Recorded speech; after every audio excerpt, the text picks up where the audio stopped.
Greetings and salutations, everyone. My name is Featherhoof. And my name is not Featherhoof. Thank God. But I'm CarnagePanda. And we are back for Anime Talk of Fall 2019, Week 3. See, I can remember these weeks, the early ones with the low numbers. Low numbers are way easier for me to remember than larger ones, like, 5 and 7. This is going to get really hard when we get up to those numbers. I know, shit. But, I'll tell you what. I had fun this week. I didn't. What? I'm just lying. But, well, stop slying. Slying's very... I am lying. I had a lot of fun. I like these shows. I do. Except that one. Well, yeah, there was one that wasn't really up to par, but we'll talk about that.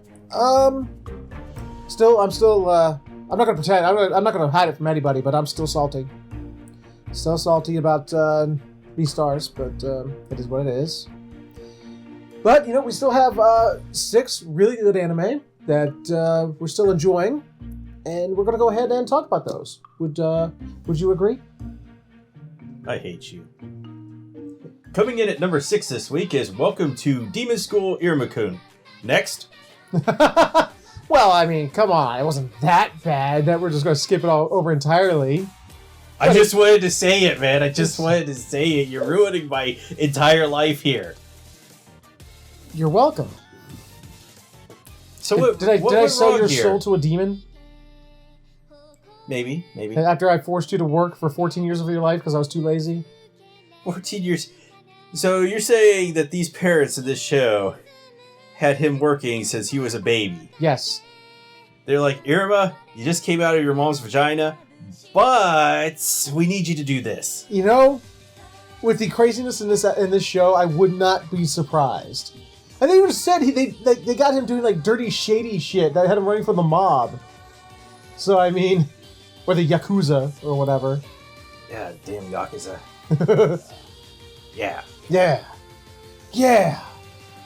Yeah. Anyway. So I like this show, but they introduced a new character, and this entire episode, Clara. This entire episode is about her basically. And yeah. I feel like she's not a good character to carry an entire episode. In fact, they tried to make 2 episodes out of this episode, and both were about her. I'm going to go out on a limb because I don't know what the source material is, but I think it's going to be a manga. Okay. I'll correct myself in editing, which you're going to do. But I'm just going to say that if you remember. But usually they take about 2 chapters for a manga and put it into one episode, and you could clearly see that line. Right. But, Clara, as fun as the voice actress. Now the good part about Clara is that the voice actress sounds like she's having a ball portraying this character, but she's just not strong enough to carry the show. No. I mean, I'll be honest. There were parts in this episode where I'm like, ooh, I feel a little uncomfortable. I feel bad for Clara. There was that one part where she knows that she's being used by everybody, and she can't make the friends. And there was this long, awkward pause when she was talking to Iruma, because her whole thing is, I will give him a lot of gifts, and he will like me. But that's her thing. I mean, and you do see these people in real life, the people who are like, I gotta just give of myself all the time so people will stay around me. Because if I don't, people will leave me and I'll be alone. They're desperate. They cling to anything and everything, and they'll do whatever they have to keep it because they're afraid people will always leave them. Well, there are people that way that, if you give them stuff, they'll be like, yeah, I like you. Yeah. So you could kind of use that against them. True. But that's not the case for Clara, because she lives in Demon World, and being a demon is being evil. Yeah. So her whole gimmick is that she has pouches that anything that she sees, she can reproduce it through these pouches. And that's how she's able to give everybody anything that she wants. Like potato chip bags or whatever. Drinks and snacks. These demons are really easy. Yeah? But yeah, as I was saying, there's a part in the episode where she's trying to get Iruma to like her because she goes over to these other guys that were using her just because, they wanted snacks, and they were leading her on. Yeah. And she finds out that she can't, what's the word? Seduce Iruma this way. Yeah. He just doesn't care. He's like, I want to be friends with you anyway, but she's kind of getting that mixed communication where it's a misunderstanding on her part. Because, like, it isn't even a misunderstanding. She jumps the gun. Yeah, because she thinks that he's just be like, no, I don't want to be friends with you, Clara. Yeah, because, like, the bullies are all saying, well, they don't know she can hear them. Like, man, that weird Iruma kid, why is he hanging out with her? Oh, he's probably just trying to get stuff from her, too. I'll probably get tired of her and leave. That shows her, and she's like, I know you will. I know this. I know you guys are using me. So it's not like she doesn't know, but she's just desperate for some kind of companionship for people to play with her. And so when Iruma, at first she's like, hey Iruma, have all this stuff, it's my favorite stuff, I want you to have it. And he's all like, but I don't want this stuff. And she just instantly thinks that he's like telling her to go away. Yeah, there's this long, awkward pause in this episode. Oh yeah, that hurt to watch. Really long, awkward pause. Like, almost like, did the video freeze? Yeah. It's like has this look on her face like she's refusing to accept it's happening. She's like, no, not another person's rejecting me. But so she in the hopes that it won't happen, she just pretends that it didn't happen and she continues to offer him stuff. He's like, no, stop. I don't need this. I don't want it. And eventually he's just like, no, look, I just want to continue to play with you. You don't have to give me stuff to do that. And it's like, aw, Iruma's. Although I did love when at first he and Asmodeus weren't going to play with her. He's like, look, we really gotta, oh please! And it shows like please as like a death beam that goes through his heart. Oh yeah, because he's such a pusher. Now this is another thing that irritates me about this show, is that they keep going back to scenes from previous episodes and reiterating the same thing. Yeah. That they've been... Well, didn't we watch another show like this? Demon Slayer. Yes. Well, Demon Slayer was more what's the word I'm looking for? They were worse about it because they would like re-show you scenes that you just saw 3 seconds ago. At least with Welcome to Demon School, they at least re-showed us scenes from the last episode and then rehashed them. Given, this is not the worst I've seen of, just using complete stock footage to make a show, which I don't know any show like that. Gundam Seed Destiny. Well, in the first half is just basically about how they become friends, and after he's like, I just want to play with you, you don't have to give me stuff. She like, I did like how she got revenge on the bullies. Yes, the bullies. I love that so much. Where she's just like, hey, can you give us more drinks and snacks and stuff? And she's like, oh yeah, I can do that. He taps her little pouches, and she just gets a vending machine to fly from heaven, and it's just smash into the bully's face. And she goes, you just keep giving that thing your money, and it gives you all the snacks you want. Yeah, that's kind of the equivalent of like after you've beaten somebody up and you just want to be a dick, you just take out like a penny and flip it to them and like be like, keep the change, bro. Keep the change, you filthy animal. Yeah. So I don't have much more to say about this episode. Well, that was the first part of the episode. That was all of it for me. You remember the second part where it takes place in the cafeteria? Nope, I don't remember that at all. Where the familiar teacher comes back from apparently because he was on sick leave or something. He was just avoiding the show. And he's like, I don't want to be in here with Clara. Clara is banned from the school gift shops and shit. Yeah, she's banned from the school gift shop because of her ability to reproduce anything, therefore theft. They're run by the shops are run by Jawas, and Jawas with bamboo spears. The only thing I took away from this episode is that I am really, really curious as to how you play Murder House. Yes, there is that. Because Clara wanted to play House, but Murder House. Where Asmodeus had to play the woman that the Okay, this part was actually hilarious. It's like, so Irma was the dog. She was the wife. Her left shoe was the husband. Her right shoe was the kid. And Asmodeus was the woman from next door that her husband was cheating on her with. So she chose to try and kill Asmodeus, this giant fucking axe. And he's like, whoa, wait. I didn't think we were going there, man.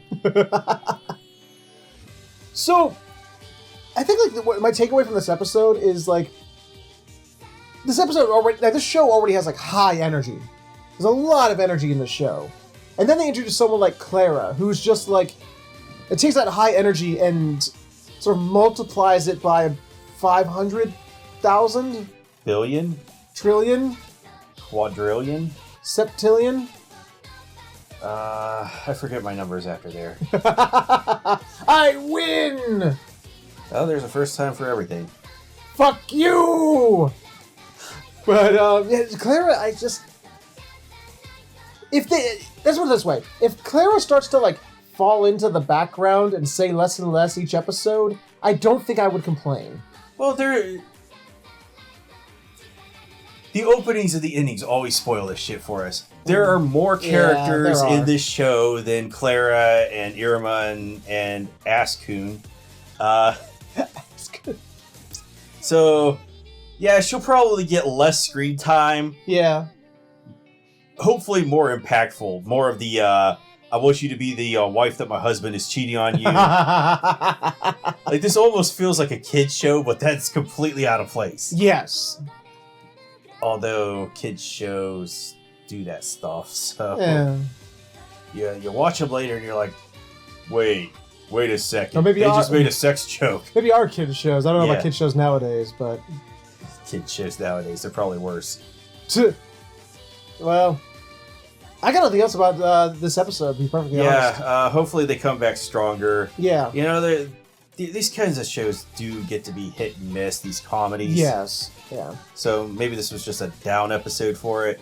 Although this was the first episode in the series so far. It's only episode 3. But it's the first one in the series where it's like it decided to do, like with other comedies, they do basically skits. You know, they have the little stories, you know, in one episode. You know, but this was the first one to do that. I thought at first I was like, oh, it's over. Okay, all right. Wait, it's coming back? What? I just thought like time just passed by. I thought Clara was so annoying that time just really fast. And I was like, oh, okay. But nope, there was more. But yeah, this is why it's at the bottom of the list this week. Any other thoughts? Nah, I got nothing. Good job. And moving on. Coming up next is Assassin's Pride. I feel like the first episode was a lot stronger than this one. Yes. The first episode was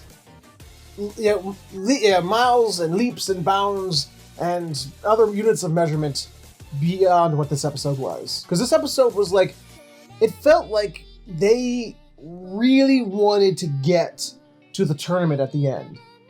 Yeah, so we're in episode 2, we're already at a tournament arc, and I didn't really feel like it was even a good tournament. No, it really wasn't. I don't understand how the brackets are supposed to work. There were no brackets. Because this is a team battle. Yeah.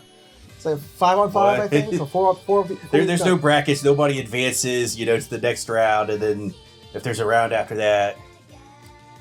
Though, I think the only thing I can say that's strong about this episode is there is a lot of back and forth between Nerva and Melita.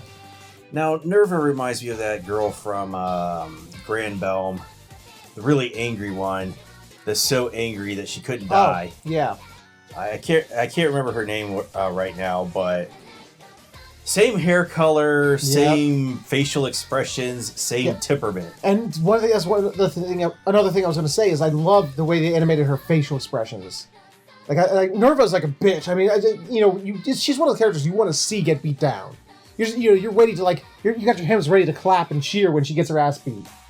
But at the same time, she's just like, I'll be honest, I think they put more thought into her than they did any other character surrounding her in this episode. Yeah, so at the beginning of the episode, it actually made me uncomfortable. What's his face? The main protagonist guy? So Katana-kun is sitting there, inspecting, what's her name? Melita. I will never remember that name. Melita Angel. Melita Angel. So he's inspecting her body, and it's necessary. Like, he's like doing this thing with like 2 fingers, and he's like, every time, it's sort of like, you know, you hold a stethoscope up, and you hold like the fingers behind the back of the stethoscope. Sure. He's doing that. There's like a little blue disc underneath his fingers. And he's like checking her body for abnormalities. We'll go with that. So, because like apparently the thing that they did, which they still didn't explain what he did, so that she like caused her to unlock mana. This whole sequence is like inexplicable. He's like inspecting the body of a 12-year-old girl. Yeah. And being like, oh, I'm doing this because I really care about you. But as I recall in the last episode, he said, I'll give this to you, but the side effects may include explosion. Yeah. And what? What? Well, I postulated that possibly because like she's all like, I'm embarrassed. I don't know how you can do this, you know, straight faced and everything. He's like, oh no, I'm embarrassed too. I just long since learned to hide my emotions because of what I do. And you know, he goes on this thing about how, you know, and the thing is, I do this because I have to, because I really care about you. I think that he was sort of, because of his profession. This is a plausible explanation. I think that he knows how to talk to people to make them feel comfortable. He's lying through his teeth, in other words. Yeah.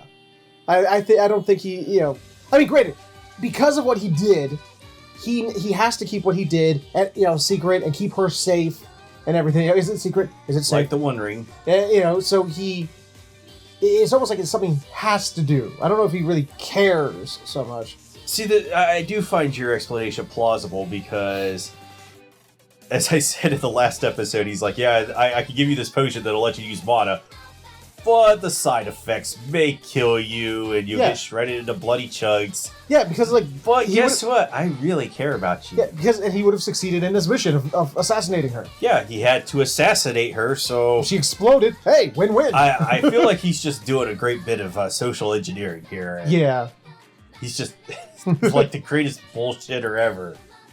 So, like, we get this, like, briefly, he's like, okay, look, don't use your mana. Don't show anyone you've learned mana yet. Because the tournament's in a week, and, you know, we're gonna... You're gonna surprise the fuck out of them. Yeah. So, we get, like, this is how long the week is. She goes back to school for 1 day. We see how Nerva's a bitch to her. You know, Minerva continues to call her, oh, we're friends! Oh, we're friends! So can I borrow your book? And by borrow the book, she means, I'm just gonna take it. So, yeah, she takes her math textbook, which she was like, okay, whatever. Well, yeah, that's what you keep calling it, but... yeah, it's like...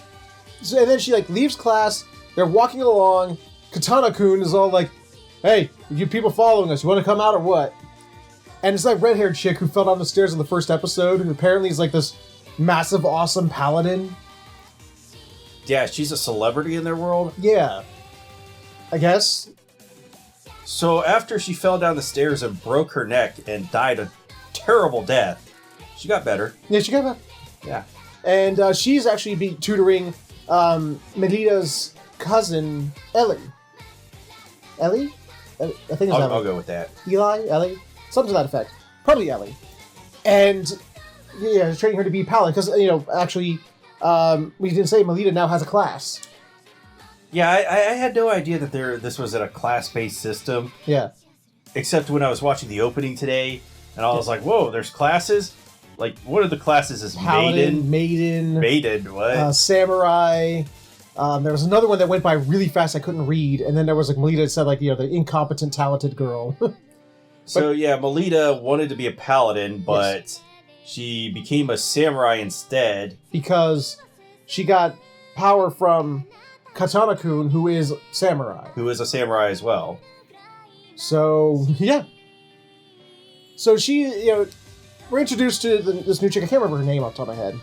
But, and it's a fun interaction between Katana-kun and her. Yeah, this part's like the most fun of the episode is, you know, their lovers quarrel between Katana-kun and this girl.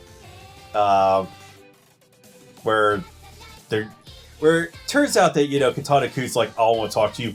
I don't want you talking to anybody. Yeah, I love it. She's like, hey, let's be friends. And Katana-kun's like, fuck off. No. It's like I as the tutor of Melita Angel, I have to worry about her best interest, and I don't want her associating with the likes of you. You would bring down her character and her social status. I'm the dark, mysterious loner that doesn't like anybody, and you could tell because I wear black. That's right. And then after this, apparently a week goes by. And we're right at the tournament. Yeah, it's like tournament time. No training montages. Which, by the way, during the tournament, they flashed to training montages we never saw. Yeah. And they showed up. Katana-kun and Melita show up at the tournament, and then her dad shows up. Separately. He's in a carriage. I'm too good to come to this tournament with my daughter. Yeah, fuck my daughter, please. Stupid no mana using bitch. And the entire time he's sitting up there in his box with, I guess, his father, just sitting there. And his grandfather's looking at Katana-kun, and he's like, I disapprove of that man. I disapprove of him a lot. And meanwhile, Katana-kun, even though he's sitting there on the outside going, that's right, I'm smooth as silk. Nothing ruffles me. And it shows like inside, like, shit. He's like, shit, if she doesn't fucking succeed, we're both gonna die. Yep. Oh, shit. So the tournament begins. And they don't explain the rules of the fight, what's going on. You can infer. I can explain the rules.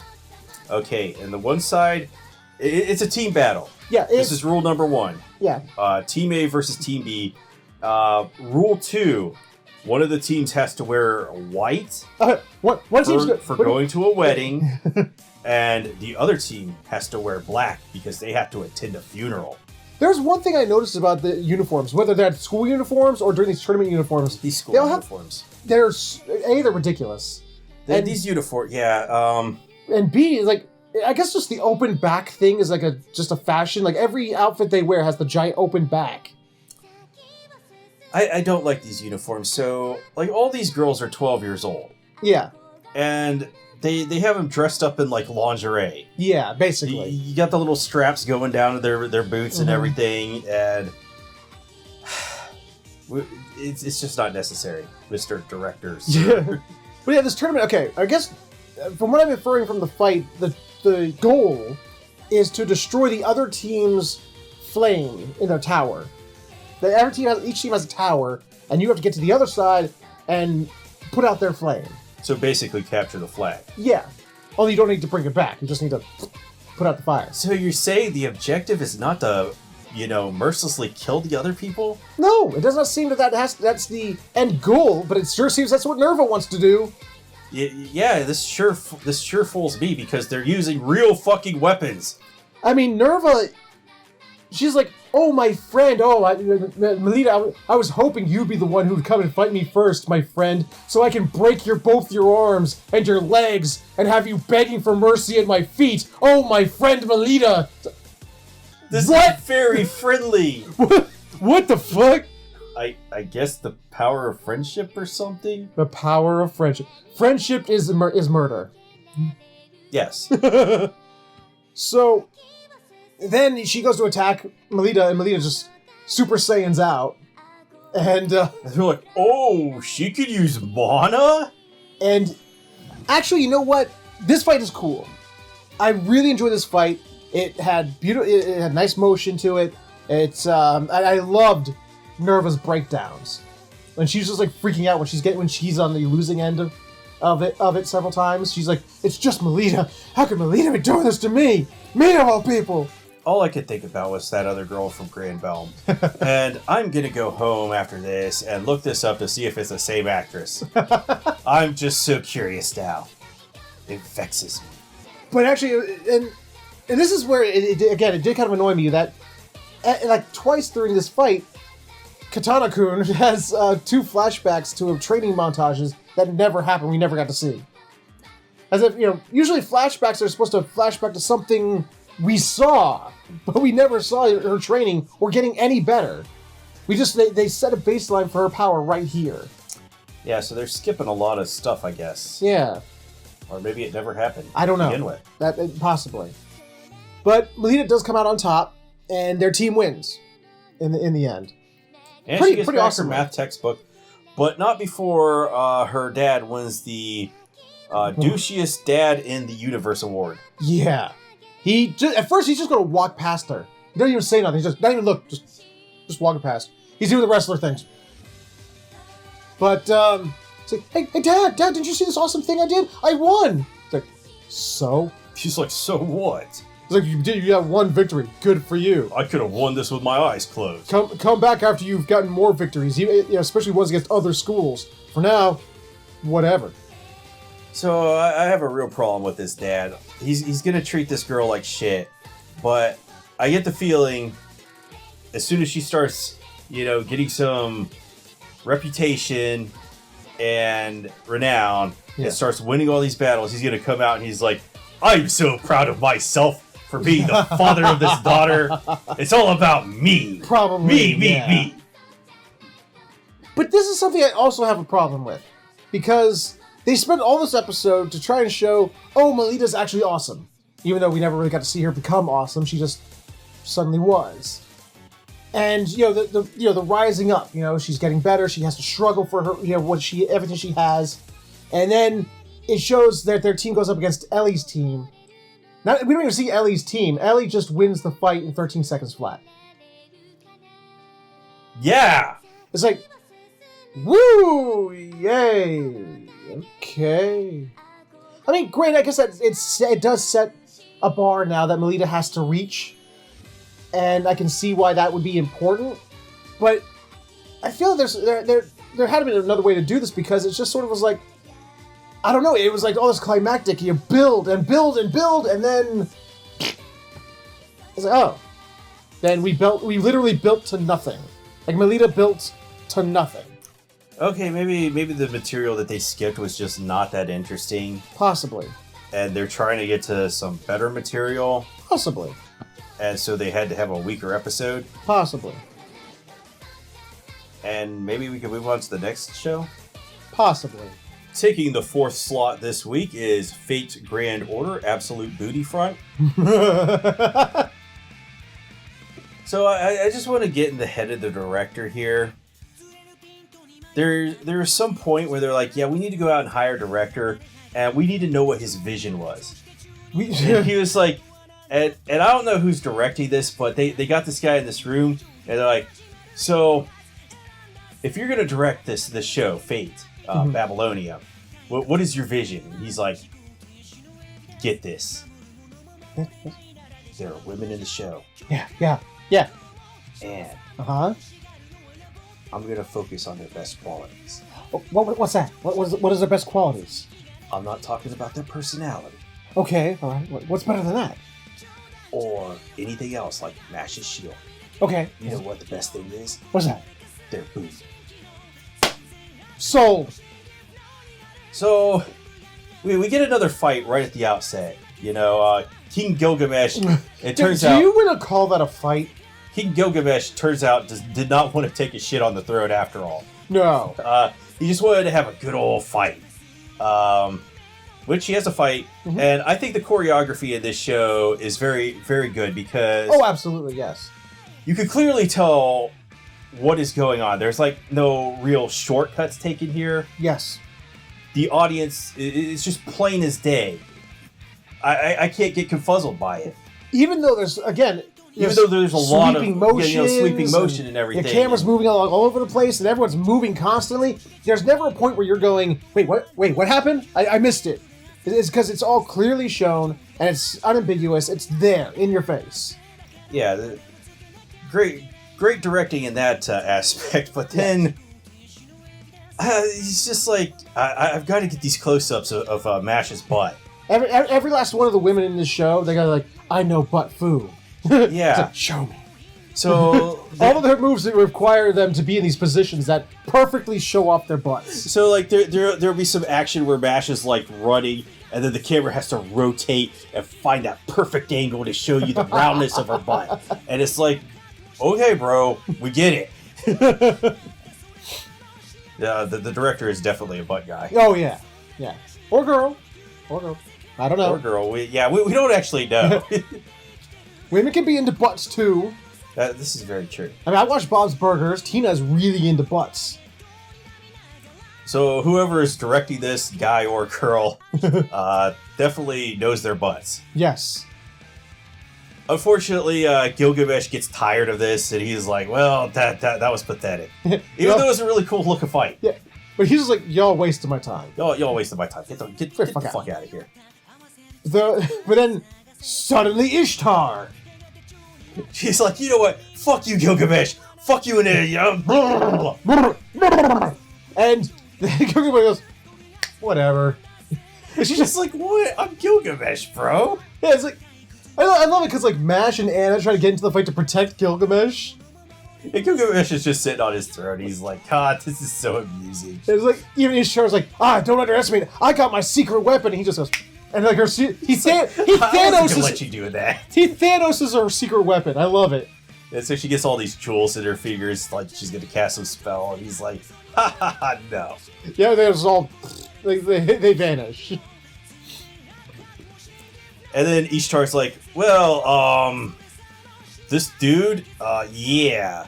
I was just dropping by. She like looked at Anna though. She has this weird thing because like during the middle of the fight, she sort of like stops, and like, all right, Gilgamesh just like, look, just stop. There's no reason to this. He's like, yeah, well, fuck you. And what the fuck? And she like goes over to like Anna, like, wait a minute. Like looks at her like, well, this is getting complicated now. You know what? I just stopped by. You know, I'm out of here. Fuck you. Yeah, so the whole back and forth between Ishtar and Gilgamesh was... I love Gilgamesh. I do. He's like best boy. Or girl. Best Gilgamesh. Best Gilgamesh. The best God King. That too? Yeah. But, because... I just love he's like... They're all like, we're here for the Holy Grail, because the Holy Grail this time was causing all this problem. He goes, oh, you mean this Holy Grail? I have it already. We can solve all the problems right now, because, yeah, it's mine. Yeah, I got it. And that's probably why the goddesses are, teamed up to try and, fight, what's the name of the place again? Uruk. It was Uruk, because it's probably, they know it was here. And don't even, because, like, the main character goes to open his mouth, and, he's like, I'm not giving it to you. This Yeah, you can't have it. Fuck off. You and your Caldera people. Yeah, I know about your group and your Caldera and all, why you're here. Fuck off. He's like, but, and then Gilgamesh just busts out laughing. And oh yeah, because he busts out laughing because main character guy he's all like, well, what if we defeat the Three Goddess Alliance? Yeah, it's like, what if we do it? And then we'll and then that'll be our payment. So whoever's doing Gilgamesh is having a ball playing his character too, like Clara from Irma. I like this guy. Whoever's voicing him. You know that usually. Like, yeah. I'm gonna write this down in the royal records that. I was in unbearable agony for what you said. Yeah, there's an unbearable abdominal pain. Yeah, unbearable abdominal pain. You really got me there, man. I just like usually like the overconfident asshole archetype is usually just like unbearable, but for some reason the guy in Gilgamesh it's just sort of like I want to see more of this guy. Yeah, so he has been in other fates like Fate Zero and Unlimited Blade Works. I'll take your word for it. But here, he's a lot more hilarious and likable. There, he's just a pompous asshole. So, I guess he like, Shiguru, I think her name was, or Shiguri? Yeah. Shiguri? I don't say Shiguri. Yeah. He tells his secretary. He's like, well, he told me to, that you guys can work for him, if you really want to help. But you got to start at the bottom, and which requires doing all the the level 1 quests in an RPG when you start the game. So this part I actually liked because it felt like we were starting a new RPG, like you just stated. Yeah. We were starting from the bottom. Now, unfortunately, this is based off of a gacha game. Yeah. So I would never play it. Right, exactly. And I'll watch this show, well, I'm but telling I'll never you, play the game. One day, if you ever get a phone powerful enough, you should play Dragolia Lost. Yes, it's a gacha game, but it's actually really fun. But so I will never do that because I don't want any of those NSA spy devices. Well, the thing is that why I didn't like this part. He may have liked it. I didn't, because it was like, hey, let's just show a bunch of still frames of them helping people. It's like, here's a still frame of them selling flowers for a lady, and here's a still frame of that we're going to pan across of them doing I do this have a thing. comment because at one point they had to do a quest to mow the grass. And, yes. I had always wondered, before lawnmowers, how they, cut grass. Yeah. And so I had looked into it, and it turns out that they use size. Right. The farmer's size. Yeah. And Anna's going out there to cut it with her scythe, but she's doing it completely wrong. She does it backwards. You don't swing your scythe out. They put it down on the ground and kind of move it back and forth. But not even that. She's going backwards with it. So like not even the inner part has the blade. She's cutting it with the back end of it. So A+ on the booty shots, but F- on the scythe use. Yes. Then we got introduced to 3 new servants: Leonidas, Yes. Benti, and really long Japanese name that actually turns out to be another gender bent dude. Yeah, so it was a dude in history, but it's a gender bent character, which also would be very interesting if she gets in a fight, because the clothing that she's wearing What is that outfit? Not very I don't know what the word I want to use here, Practical? Yeah, practical for getting into a fight with. This is anime though, dude. You can't complain about anime not having practical fight clothing. Literally, you cannot ding an anime for having impractical fight clothing. That is literally stupid. You need to stop watching anime if you're going to start doing that. If this girl gets in a fight, we are going to see titties. There's no question about it. That is true, actually. Yeah, there's nothing holding down those flaps that are just... It's like, hey, let's just have flaps that just cover up the Gilbert Gottfried nipples. That remains to be seen. But, and so, like, apparently, like, the character that real-life person she's supposed to be represented of, the other guy, Benti, was supposed to be, at some point, was a warrior in his employ. At some point. Yeah, they're from, like, the 1500s or whatever. Yeah, and if you don't know who King Leonidas is, I mean, I don't know what to do. Unfortunately, he's not voiced by Gerard Butler, so he's not screaming all the time. So fortunately and unfortunately, he's not screaming his lines the entire time. He's not like, I am King Leonidas! I really wonder if one of these two things has happened. Either A, I've completely forgotten most of that movie, or B, you've completely forgotten most of that movie, because I don't remember him screaming every line he said. He did. Yes, some lines he did scream, but I don't remember him screaming every line. This is a Gerard Butler thing. If you watch any of his other movies, okay, he screams. It is like, whoa, chill out, bro. But yeah, I think my favorite part of this episode had to be where Leonidas is all like, "No, I do not drink alcohol now. We can drink alcohol after we've defeated the enemy and we can celebrate with it, but not now."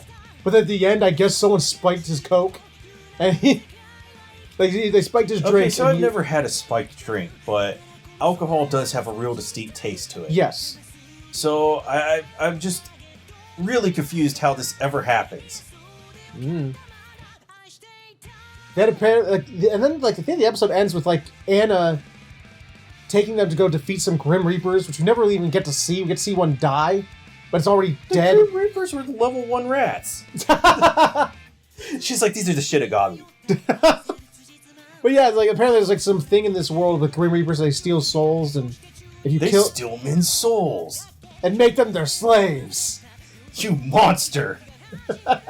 It was not by my hand that I was once again given flesh. So, Dracula? There we go. All right. Yeah. So, they like, I guess they're like, oh, so they kill people? Like, no, they just take the souls. You can get a soul back, but in the meantime, their body's just sleeping. So I guess that's going to come into play at some point. I would have really hated to live back in these times where there's just a bunch of mysticism. Yeah. So. That's my take on that. Oh, and then we got to see Enkidu's mom. Yeah, apparently Enkidu's mom is Medusa. This is what she looks like to me. But that's not Enkidu. Well, Enkidu. And fake dude. And fake dude, okay. And fake dude's mommy is a giant Medusa-looking chick. Yeah, so there's a mother. Chomps a dude in half. Yeah, that guy had a bad day. Yeah. So yeah, guess she's one of the 3 goddesses. I don't know, actually. Well, one might assume, because I think we've seen the 3 goddesses in the opening intro. We see Ishtar. We see this sort of woman with a lot of green and yellow on. That was fighting. It had the sort of wicked battle happy spot. She had the big battle happy. I'm too lazy smile. to look up and spoil it for myself. And I think I guess the third one would probably be the big Medusa looking lady. Yeah. Yeah, that's pretty much where it ends. So they're doing level 1 quests. They're doing level 1 through 5 quests, and that's about it. Actually, that's yay! We got to see. Oh no, that's not about it. There is one very important plot point. Anna wants to murder Merlin. Oh yes. Yeah. Not kill. Murder. She even has dreams about it. I'm not kidding. She's sleeping on the table, and she's all like, "Oh, I have to sleep in the corner because Merlin took the only bed. I'll murder him." Yeah. Yep. So that was Fate Grand Order. Any final thoughts on this? No. Okay, I guess my only final thought is, battle sequences, awesome. We know what we're getting from the show. Great battles and booty shots. Anything beyond that just kind of feels weak, in my opinion. Maybe they'll throw out some more story for us, but maybe. High points: murdering Merlin, yes, and Gilgamesh. Oh yes, absolutely. So I guess with that, let's go ahead and move right along. Coming up next is No Guns Life, which I'm continuing to enjoy immensely. I think that they are setting up that Juzo, his name is? Yeah. Juzo is a future descendant of Master Roshi. What? Because he has the same affliction where his weakness is women. Specifically the female body, specifically the naked female body. What? Once again, in this episode, when he was hiding in the thing, I was completely blindsided by Featherhoof's explanation here. We'll get there. I'm just explaining this for you. We'll get there with that. Fine. But it starts off with him. We get to see him Falcon Punch the train again, and he saves. It's one letter away from the same character from fucking Akira. Tanedoro. We're gonna have trouble with this one because I was calling him Tetsuo. Tetsuo. Oh yeah, it's Tetsuro or something like that. Yeah, Tetsuro or something. And I was calling him Tetsuo and Tetsuo. Yes, it's Tetsuo, but this guy's Tetsuro. Yeah, Tetsuro. It's like Tetsuo. So yeah, because when we watched the first episode last week, I went, "Oh, Tetsuro, where's Kanedra?" Kanedra.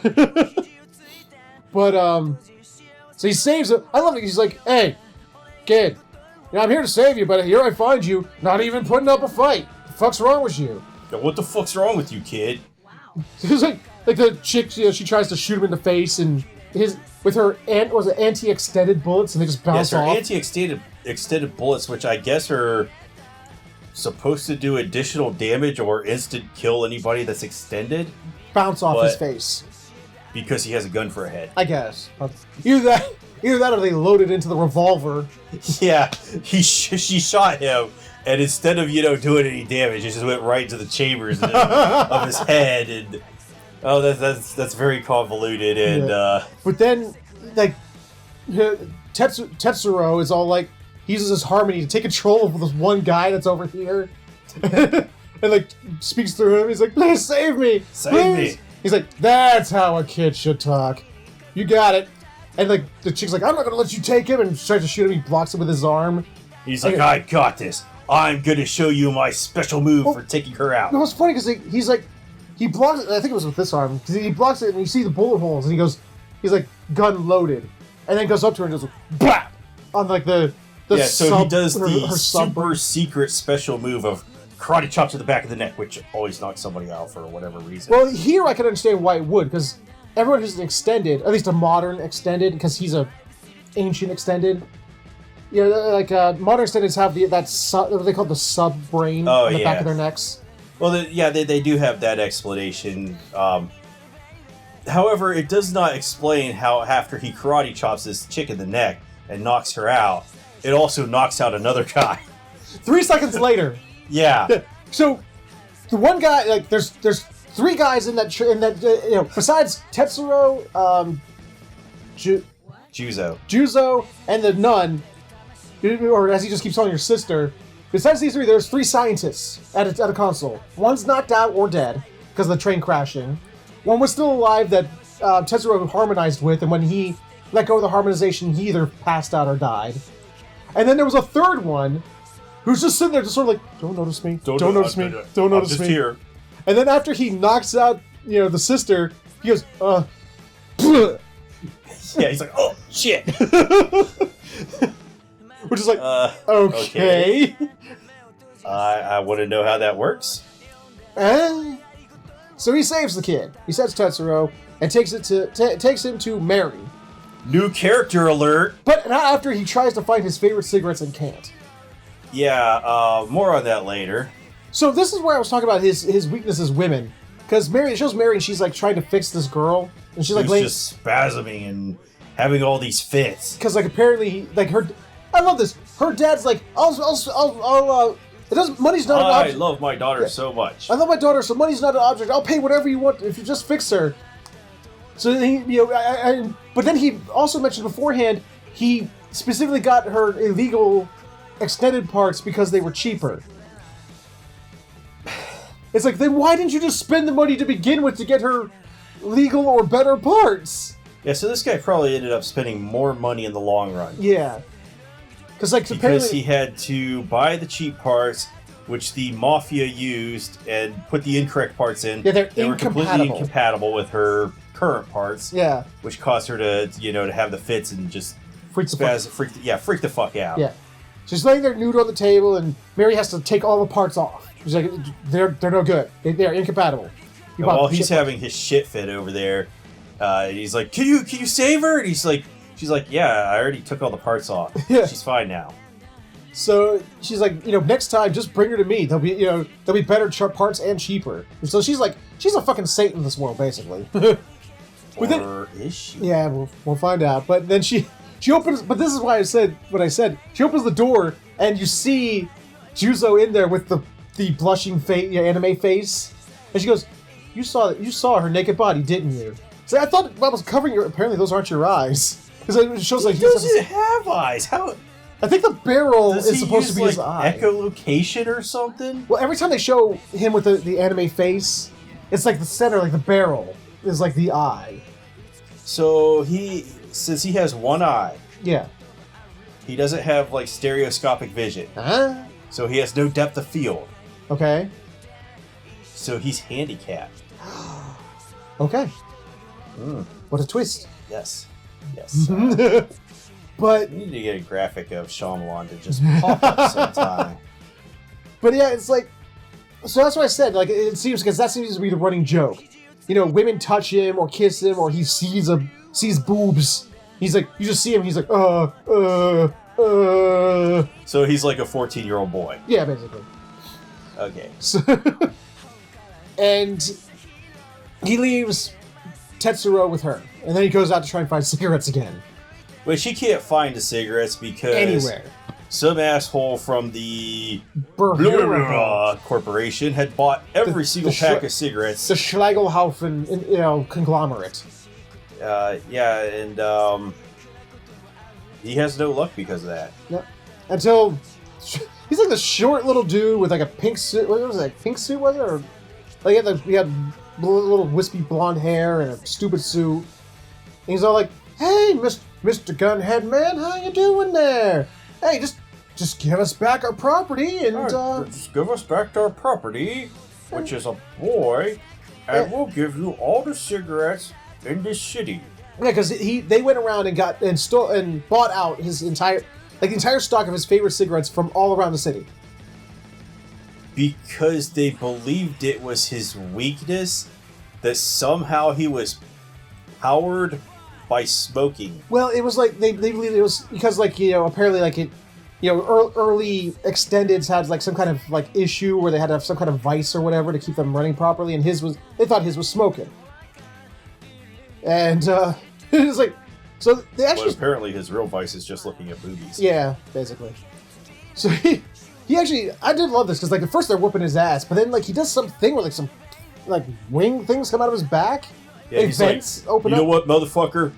I don't need those cigarettes. You got it all wrong. And he whips up all on all his robot bodyguards. And he's like, "You fools, why aren't you shooting? Shoot him already!" And it shows that this person who's totally not Mary, wearing a mask, went and actually took care of all the hidden snipers. You know, masks are super effective. If you wear one, nobody will ever know who you are. I mean, this is, not only has this been proven, like to take Beyond Robin. a shadow of a doubt. Like Robin, for instance, I mean, from old DC Comics, you just put the mask on. No one knows that's Dick Grayson. Who's that? The fuck? Who's this guy who looks like Dick Grayson and has, is extremely acrobatic as if he was born and raised in a circus? I can't tell. That must be some other kid. Yeah. But, so he doesn't kill the dude. He just was like, "Get the fuck out of my sight." Yeah, take your shit and get the fuck out of here. But he takes the box of all the cigarettes and leaves, and he's like, "Wait, no, we'll get you. We'll get you." But I love it because like Juzo was all like, "Wait, no, I didn't mean that stuff. No, you leave that." Like, oh, damn it! Cigarettes, man. So Mary has to help him because he's not walking too good. He's not doing too well. And she's like, "Hey, I only came to get you because what's his face Tetsuro's he's awake now. He told me to call you when he woke up and you weren't answering your phone. So here I am." And that's where it ends. This, I mean, I've said before, I'm a sucker for like noir stuff. I love noir style stuff. And this is just such a cyber noir that I'm just giddy, like Look at him, he's giddy. This is the face of a giddy man. I did like this episode because I'm not really big into the noir scene, but I do like jazz music. I do love jazz music too. That is good stuff. Any other thoughts? Well, the other thing is I did really like the they did have world building here. I did love when Mary was taking apart that chick, and they're talking about the idea that exposition dump. Yeah, where they're talking about well, it wasn't really exposition. It wasn't an exposition dump. It was very much exposition. No, they actually did it. They actually did it in an interesting way. They didn't just stand there and spout exposition. Yeah, they did. No, there was the the freaking out dad and the girl's freaking out in their arms and everything, and she's like taking the girl apart to save her life, while she is explaining it, but stuff was happening. She wasn't just standing there or doing like a static sweeping shot of the city while just a narrator talked about things. I actually enjoyed the way Mary actually set up. Yeah, actually expanded the world. Talking about how that there are these illegal parts in other companies, because the only company they ever talk about is Brunhilde. I don't know. The Brunhilde Corporation. Brunhilde. I don't know. It's so weird. I don't know how to say the name. I was listening for it in the anime. I was listening for them to say it as I see the subtitles. I'm going, I cannot recognize the word and all those Japanese words. So yeah, I don't know if I said it in the last episode, but this does remind me of Repo, the genetic opera. Yeah, you did talk about that. Go watch it. No, watch this. Or don't. But do watch this. This is actually a really good show. Wow. But yeah, it's really all I got. You? I don't have anything else. Good, because I don't know. No, I don't think I have anything else. Do you? Okay, we have nothing further to say. That has been confirmed.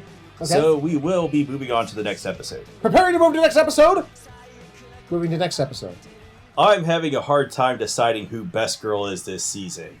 Oh, is it Shigure or the female lead from Araski? That is a hard choice. Yeah. But we're watching Kimono Michi, though. You stole my line. Damn, you were slick about that. I know. Thank you. But yeah, Shigure is possibly one of the best characters ever made. You know what? I'll be honest. I didn't think this episode was that funny. But Shigure was hilarious. Yes. I don't know. I was cracking up with this episode. I was having fun with it. Especially with Shigure. So, like I said, I didn't find this, the most hilarious episode compared to the last two. Okay, well, yeah, for comparing it to the last two, yeah, but it's probably. But we do get two new characters. Two new characters. Two new characters. Two new characters. Two new characters. Which is the new girl, La Bruella, whose name is so long and that they're not even going to use. So I'm not even gonna. I don't even care. I think they gave her the name of Hanako. Yeah, they renamed her Hanako by the end of the episode. Yeah. And in this episode, we also learn the power of wearing a mask on your face. Yes. It's a very important superpower. And taking your clothes off. Yeah, I think it was a combination of the two. Now, taking your clothes off in this world just makes you into a pervert. Oh, that's right. Yeah. If you run around like a luchador with just the wrestler's boots and the underwear, I don't know what the special name for that shit is, but it's not actual underwear. No. They will label you a pervert. Yes. So new girl shows up. Hanako. And she's like unconscious in the back. It's just the bushes. in the bushes. Well, I love it because like Shigure leaves. She goes off to pawn all the swords that they've been collecting. So all these clumsy people in this world that just drop their swords, and Shigure just happens to find them because she's so lucky. She's going off to pawn them. Yes, and while she's off, Genzo. Yeah, Genzo. Genzo is all like, daily life, doing my thing, and what the fuck is that? Yeah, so he's routing the barn, and Ant-Man is sweeping, and he's just like sitting there speechless like he always is. And the dog notices something in the bushes. There's something in the bushes. And Genzo goes over and looks, and he's like, oh, he's so cute, it's got horns and a tail! Oh! But what about... Before he finds her, he's working on the roof, and his next door neighbor comes by, and it's like this dog woman. Yeah, she's like, I got a new neighbor? And he's just like, sees her, and just goes, oh my god! Madam, you are so beautiful, beyond words to compare! Like, grabs her hands. And she's like, oh, thank you, I gotta go. I gotta go. It's like, madam, you're beautiful. And she's like... It was funny. But that's when... But now we have a new girl, Kaneko, or whatever her name is. He's like, who are you? And she's like, I'm the new girl. It's like, did you not notice? Do you not notice my brand new girl smell? And he's like, so what kind of creature are you? And she's like, I'm half dragon. See, this is what I found funny. She's like, I'm half dragon. Just normal, everyday half dragon. Normal, everyday half dragon. Yeah, I'm nothing special about me. Just normal, everyday half dragon. He's like, half dragon. Well, I can't read very well. Can you like show me the... Yeah, point me in the monster manual where half dragon is. And she gets all like upset. She's like, nothing. I gotta go. I gotta go. After she eats like his entire plate of chicken nuggets. Anchovies. Chicken nuggets. They're anchovies. They look like chicken nuggets to me. They were little fish. Yeah. Chicken. She also tried to eat the goddamn dog. Because apparently this is what happened to the chick from Excel Saga after, she apparently got reincarnated. She got isekai'd as a half-dragon lady in another world. Yeah, so she got reincarnated as a half-dragon, and since she couldn't hatch her plan to eat the dog from Mochi. that show, she just wanted to, she's like, yeah, I gotta eat the dog from this world. My life will be complete. One of the best ending songs of any show was the Mochi. It was Mochi's Lament. It was a great ending. I love Mochi's Lament. Great opening too. Oh yeah, I was in the song I. Anyway, yeah. So continue. Tangent. We went over there. We were like, or maybe over there. Or where else is off camera? We went over there. We're right here. Now we're back in frame. We're back here. Anyway, there's strange happenings in the town. men are getting bitten. In the and neck. Women in the neck. But he's not interested. He's like, I'm not interested in this, man. But it was done by a demonic monster, and then it just shows he's back and says, yeah, tell me more. It's like, first, it's like, men are being attacked by something, and he's like, not interested.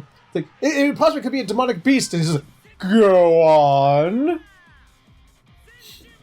So they tell him about this, and they think it's a dragon. For some reason, they're like, oh, it's a dragon did it. Oh, there's a dragon in the city. And he's all like, oh, dragon? Dragon? Oh my god! And then, like, Red Fang or whatever his name shows up with his party. Red Haze. Yeah, Red Haze shows up, and he's like, yeah, we're gonna do this and get the title of Dragon Slayer. Are you with me? Are you with me, Genzo? Come on! And he looks at him, he grabs his hand. He's like, yeah, we got this. And then he pulls him in and does this double leg drop in his face. And he's down for the count. And since he's so clumsy... Dropped his sword, and Shigeru's like, oh my, somebody dropped their sword here. I'll just pick it up and I'll go sell it. I love that shit. The Daneslav? Yeah, he has like a legendary sword that she's like, someone dropped their sword. All these clumsy people. I mean, okay, this is like the third episode. I'm hoping that they sort of drop the whole, thing where they call him, the demon animal slayer, and he beats them up. I hope they eventually move away from that joke, because that's fine as a running joke, but I mean, it's like, okay. No, I think they're going to go exactly where you said they were going to go.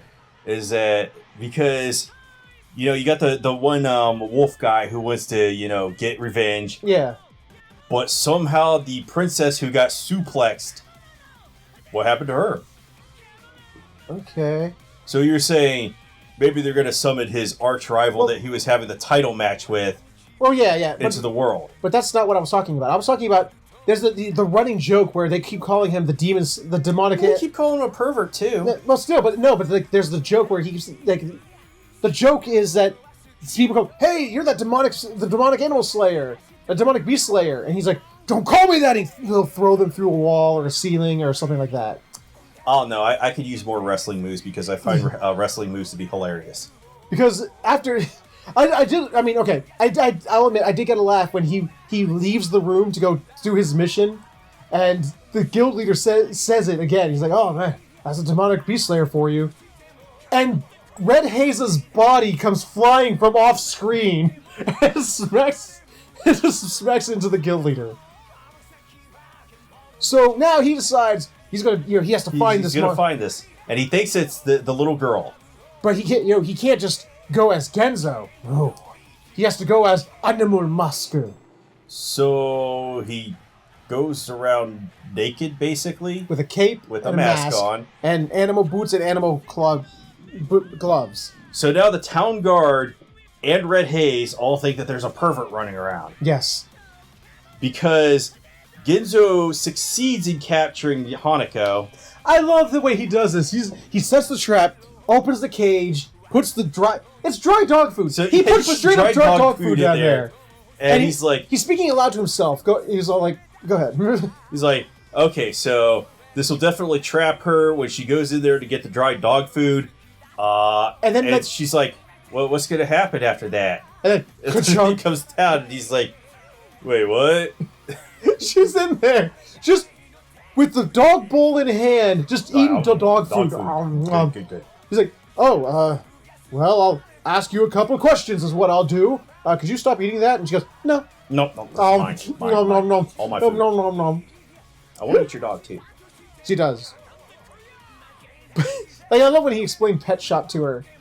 Everybody in this world has no idea what a pet shop is. And when he explains it to them, they all get the wrong idea. Because she now gets the idea that it's a restaurant. Where it's like, so you train and love and nurture the animals to plump them up so that you can eat them later.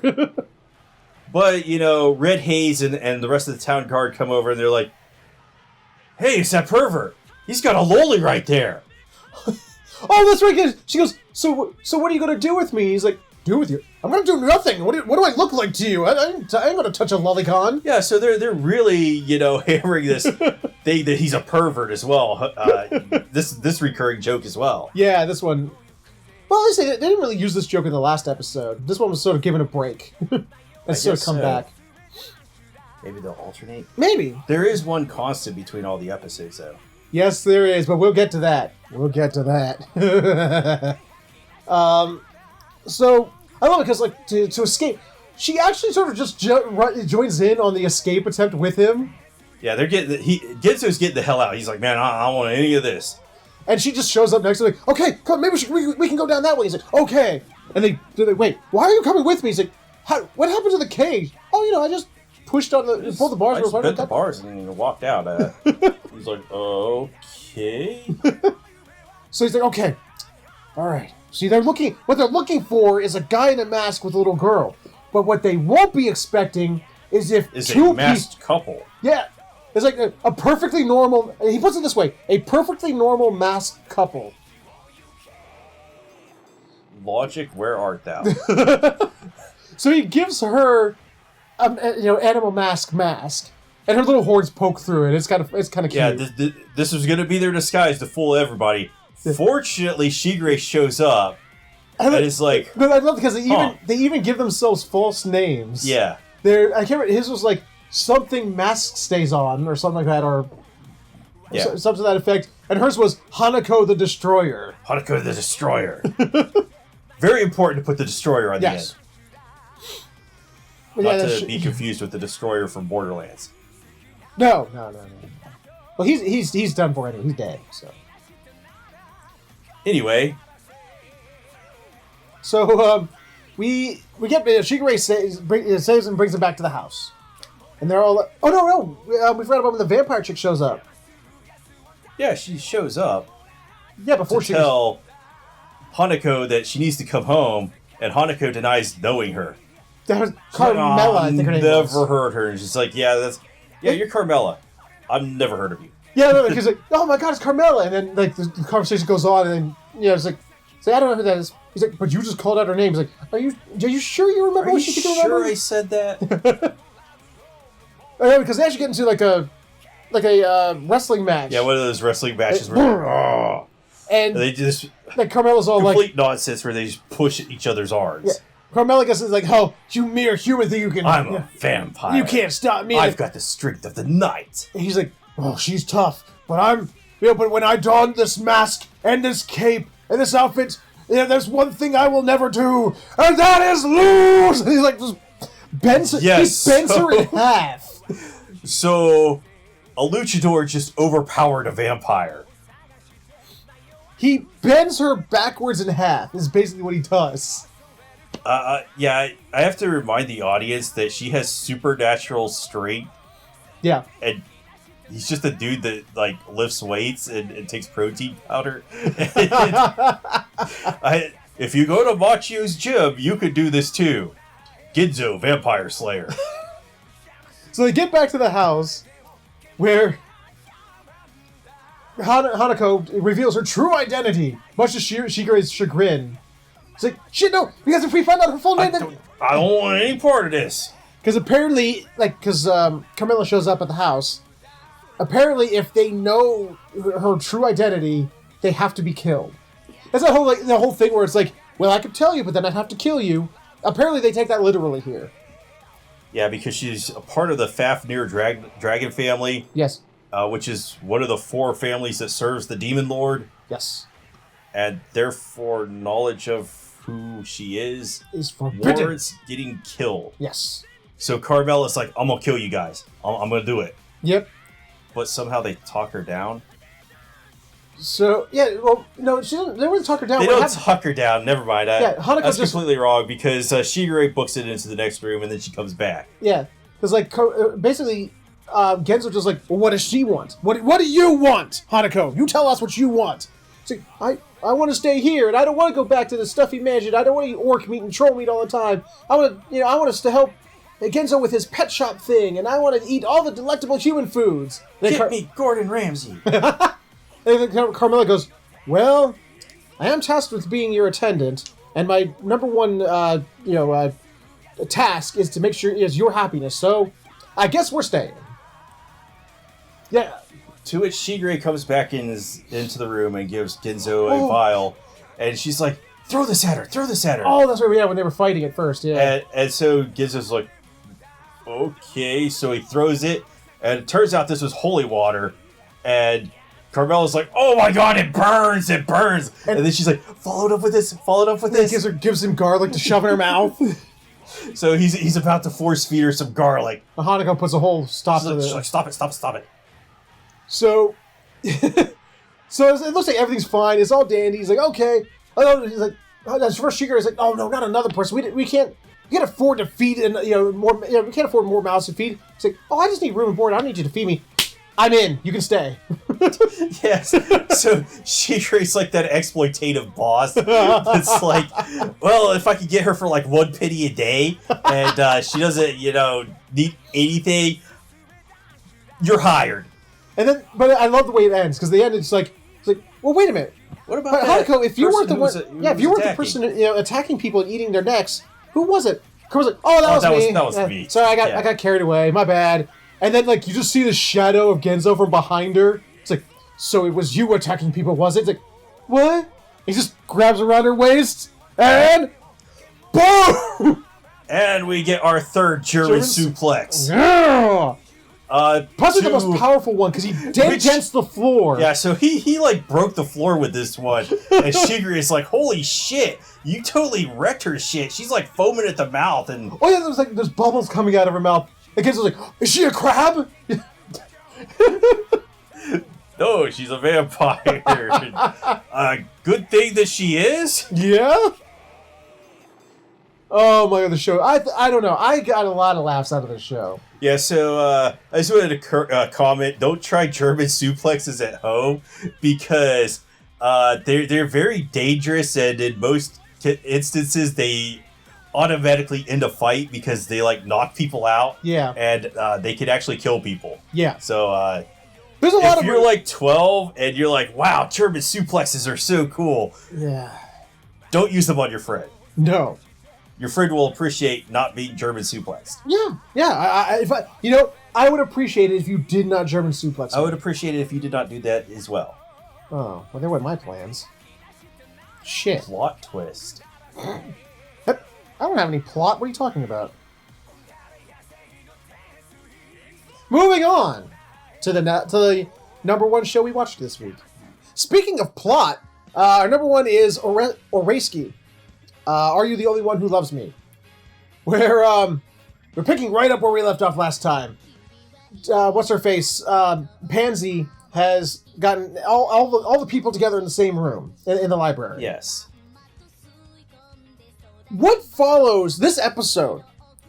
This episode is like I feel like fourth dimensional chess. You know that meme where the dude's sitting in front of the board with all the thumbtacks, and he has the strings connected from there to there. Yeah. And he's like, this is exactly what I feel like I'm watching. Yeah, there's like a conspiracy, like some kind of conspiracy theory happening, some kind of like, grand cover up that like some like crazy conspiracy theorist is like has the tack board, with all the connecting lines, and like this person connects to that. And then, but that person connects back around to this event, and that event happened in 1932. But if you add 1932 to all those numbers together, you get this, which then brings back down. It's just like, wait, whoa. And that's why I know you stole my chocolate milkshake. It's like, okay, bro. In the end, like literally, you're wondering, like, wait, who's playing who? Like, seriously, who is playing who at this point? Because everyone is playing everybody. Everybody is playing everybody here. So it turns out that everybody is equally shitty. Well, at least Joro. We know his name is Joro now. We started out knowing that Joro was an asshole because we had his perspective. Yes, and we know that we have known that Pansy is a schemer. We know that she's a schemer. Yeah. And but everyone else seemed to be innocent. Sunchan was an innocent. He's just a good boy. He's the all-star good boy. He was a good boy that did no wrong. He just wanted to play some baseball. Cosmos is, there's the student council president, and, she's just like She was in love with Sunchan. And Himawari is just the childhood best friend, It's like, oh, she's so innocent. She was just such a good girl. I do need to make a correction, though. Please. Last week I said that I did not think this was that kind of show in reference to the panty shots. I was completely wrong. Were you? Yes. It is that kind of show. When? What? When were the panty shots happening? I don't remember that. There would be like brief shots where they'd show like Cosmos or Himawari running. Was there? And they would flash to like under their skirts or something. It must have happened so quickly that I didn't even recognize it because I honestly it does happen quickly. I did not even recognize it. I didn't even. I'm like, what? Like because I was. I'll be honest. I was too busy like going. Oh wait, hold on. Wait. And then she does. And then over here, so much plot in this episode. And plot. So much plot. Plot like you wouldn't believe. I was just like, whoa, what? And one thing that I did not like about this episode is that I felt like it was the season finale. Yes. It actually did feel like that, where it's like, oh my god, the big horrible thing happened, and then the redemption, and then the status quo returns. But we're only on episode 3. Yes. So, okay, I was actually terrified to start talking about this episode, because I don't know how to talk about this episode.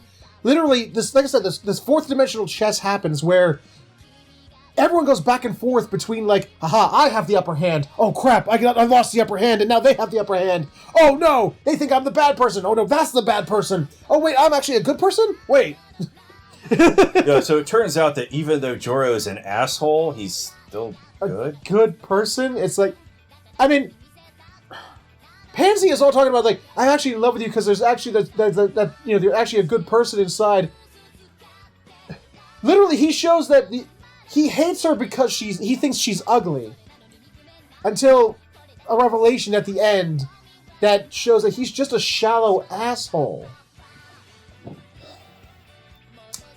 So it turns out that Sun-chan was not a good boy. He was a bad boy, and I really don't understand his motivations.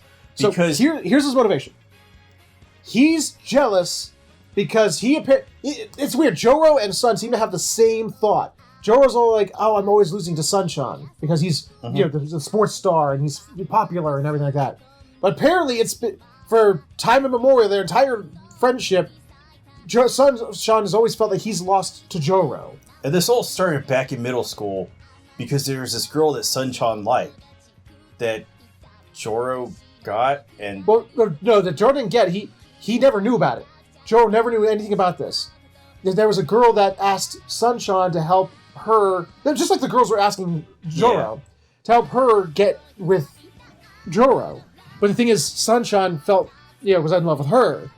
So he just said, no, so he was off. Like, man, I just lost to Joro.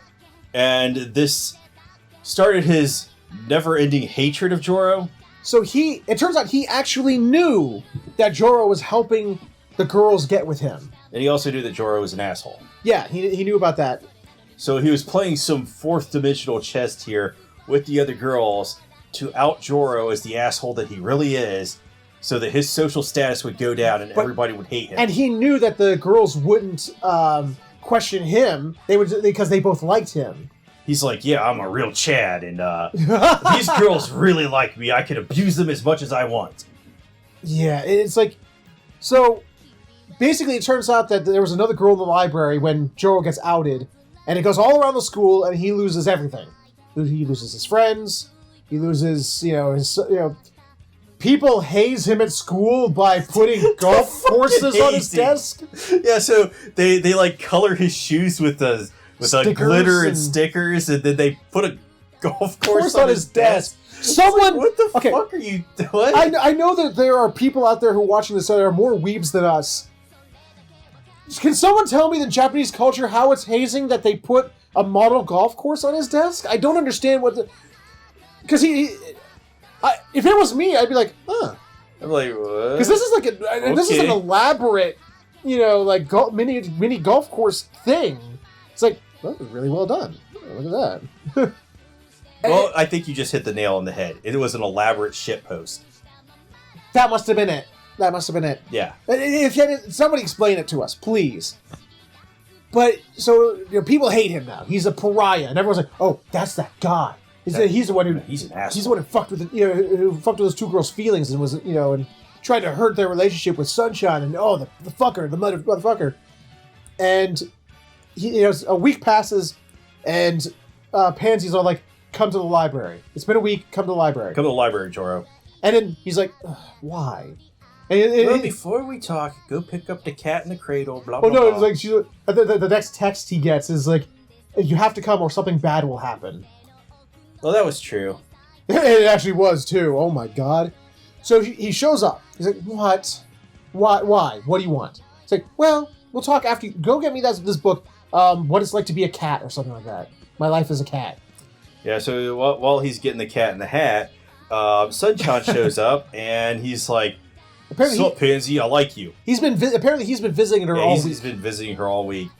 And she's like, this is where she goes to the whole, where she was playing 4D chess. Well, Sunshine was playing 4th-dimensional chess. The problem is he didn't realize that Pansy was playing 32-dimensional chess. So, he kind of got wrecked here. Like, she spells out his entire thing.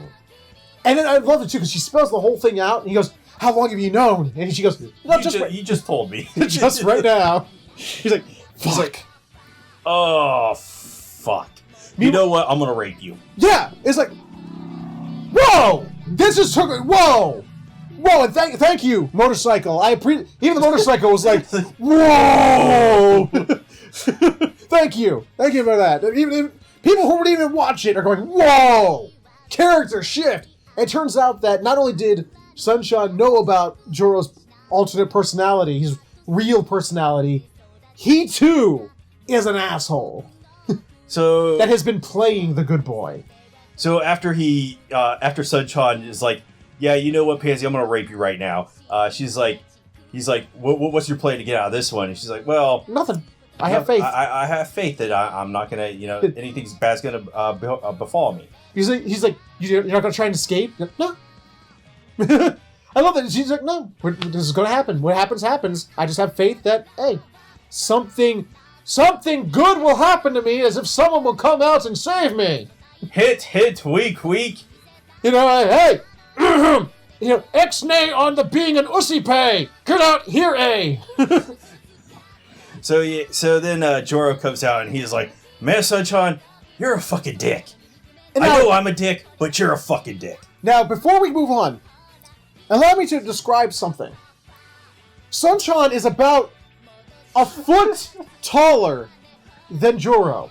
Yes. Okay? Yes. He's about at least a head. He's at least a head taller. Yes. Joro gets in his face, grabs him by the collar, and lifts him off his feet. You're doing that wrong. I'm sorry. Lifts him off his feet. You're still doing it wrong. He did it with one arm. Okay. Yeah, I'm sorry. Yeah, right, yeah. Because he's got the other one like, pointing at him and gesticulating and stuff like that, and these other one's like... He's taller than him. And then after he's like, get the fuck out of here, and he just drops him. It's like... That's how you know that he was holding him up with one hand, is because he dropped him. Yeah.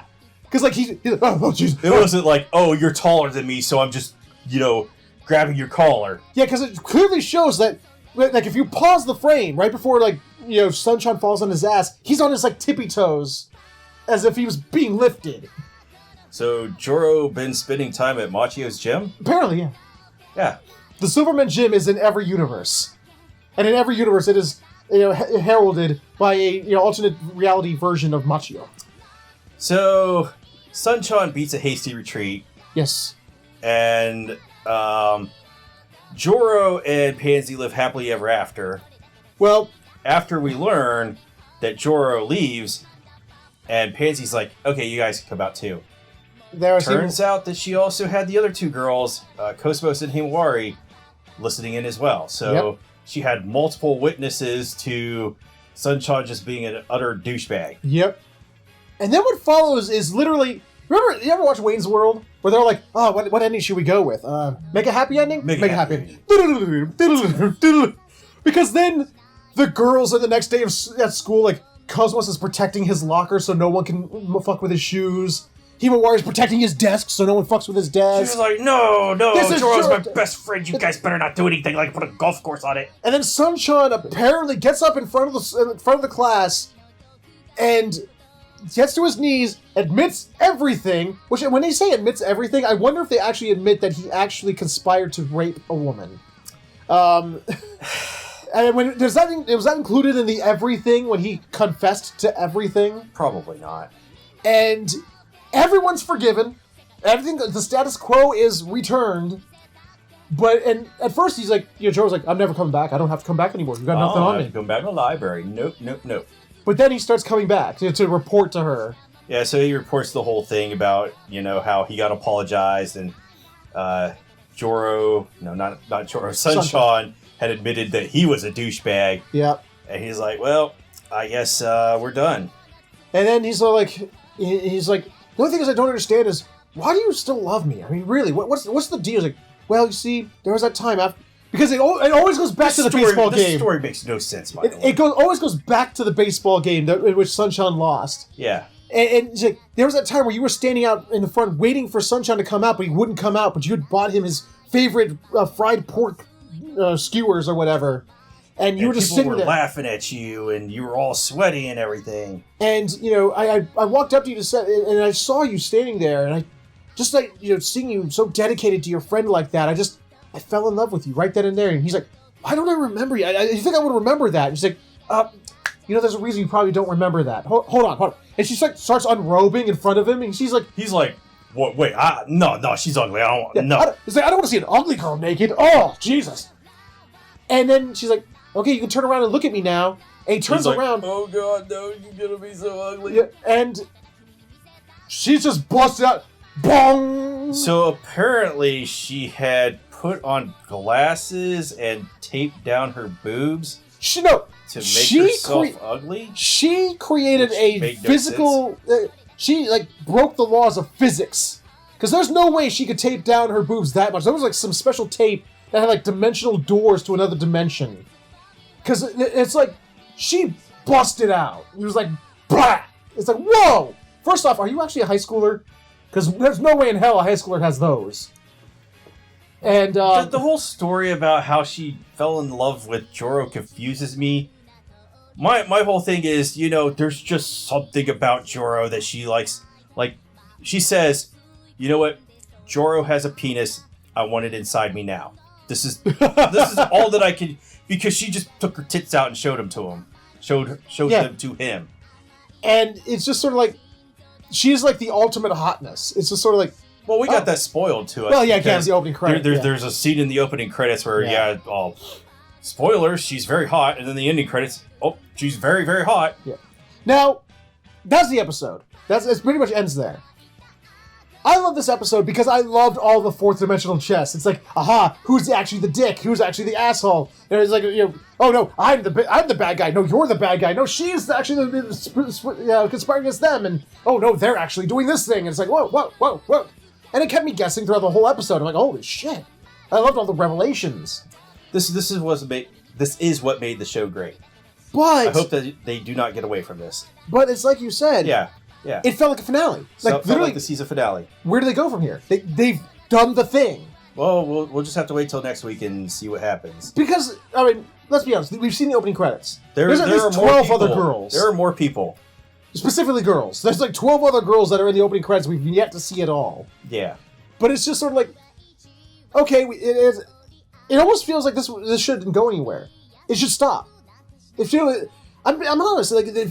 We've made it to episode 3. We're done with this show. It feels like it's said its story and done. Why wasn't this just an OVA?